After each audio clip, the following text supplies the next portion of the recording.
En tant qu'enfant de Dieu, il est important de travailler pour augmenter sa capacité.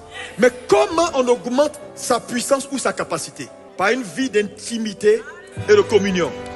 Parce que la Bible dit, celui qui s'attache à Dieu devient avec lui un seul esprit. Et la capacité est dans l'esprit. Donc lorsqu'on vit une vie de communion, une vie d'intimité, le mot communion veut dire mélange.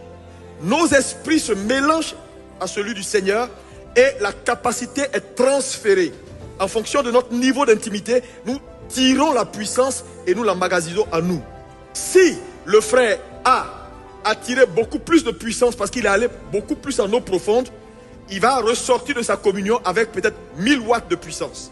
Si l'autre frère entre dans une intimité légère et une vie bizarre, il va tirer 5 watts de puissance.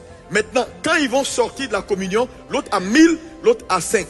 Quand ils vont faire face au combat de la vie, ils vont dire, oh Seigneur, viens, viens, viens, viens. Dieu va venir, mais Dieu ne fait pas avec sa puissance à lui, parce qu'il est trop grand. Mais il vient voir ce que tu as pu emmagasiner.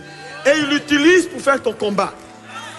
Donc, si tu as emmagasiné 5, et que le diable envoie vers toi 100, tu vas tomber. Même si tu dis le nom de Jésus.